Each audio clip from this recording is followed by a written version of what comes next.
കോട്ടയം മാണിക്കുന്നത്ത് യുവാവിനെ കുത്തിക്കൊന്നു. പുതുപ്പള്ളി മാങ്ങാനം സ്വദേശി ആദർശാണ് മരിച്ചത്. സംഭവത്തിൽ കോട്ടയം നഗരസഭ മുൻ കൗൺസിലർ അനിൽകുമാറും മകൻ അഭിജിത്തും കസ്റ്റഡിയിലായിരിക്കെയാണ്. വീടിന് മുമ്പിൽ വെച്ചുണ്ടായ ആക്രമണത്തിന്റെ CCTV ദൃശ്യങ്ങൾ പുറത്തുവന്നു.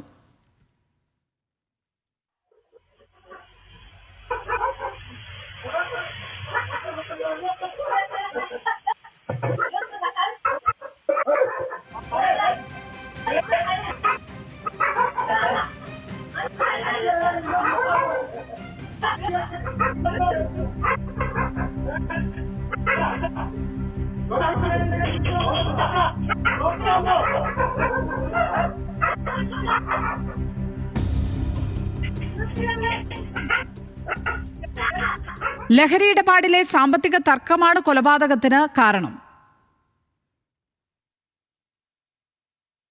പ്രതി ചേർക്കപ്പെട്ടിരിക്കുന്ന ഈ വീട്ടിലെ താമസക്കാരനുള്ള അഭിജിത്ത് എന്ന് പറയുന്ന ആളുടെ സുഹൃത്ത് തന്നെയാണ് മരണപ്പെട്ടിട്ടുള്ള പുതുപ്പള്ളി സ്വദേശിയായിട്ടുള്ള ആദർശ്.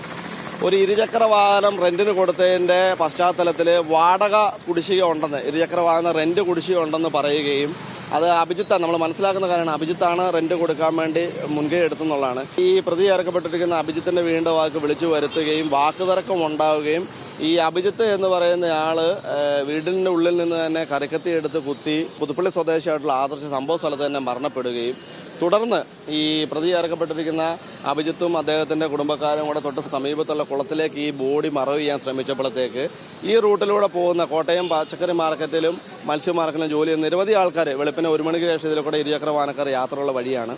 അവരിൽ ആരോ ഒരാൾ കണ്ടിട്ടാണ് പോലീസിനെ ഈ വിവരം അറിയിക്കുന്നത്.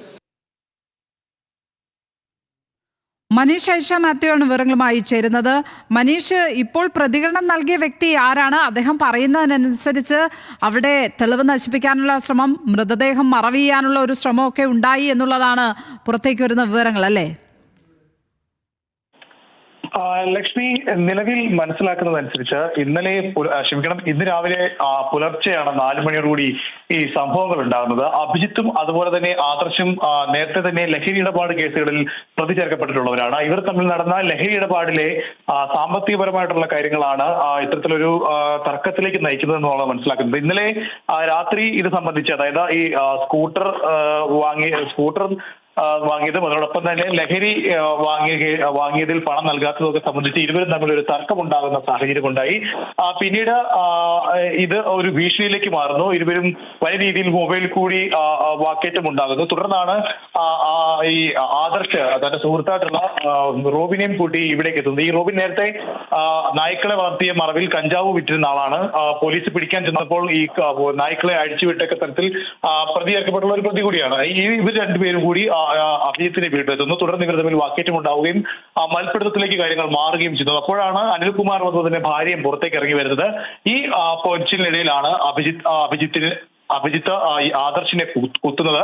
പിന്നീട് ആദർശിനെ ആശുപത്രിയിൽ എത്തിച്ചെങ്കിലും ജീവൻ രക്ഷിക്കാൻ കഴിഞ്ഞില്ല. അതായത് പോലീസ് പറഞ്ഞെങ്ങനെയാണ്, ഈ ഒരു ലഹരി ഇടപാടുമായി ബന്ധപ്പെട്ട പ്രശ്നങ്ങളാണ്, അതിലെ സാമ്പത്തിക തർക്കമാണ് കൊലപാതകത്തിലേക്ക് നയിച്ചത് എന്നുള്ളതാണ്.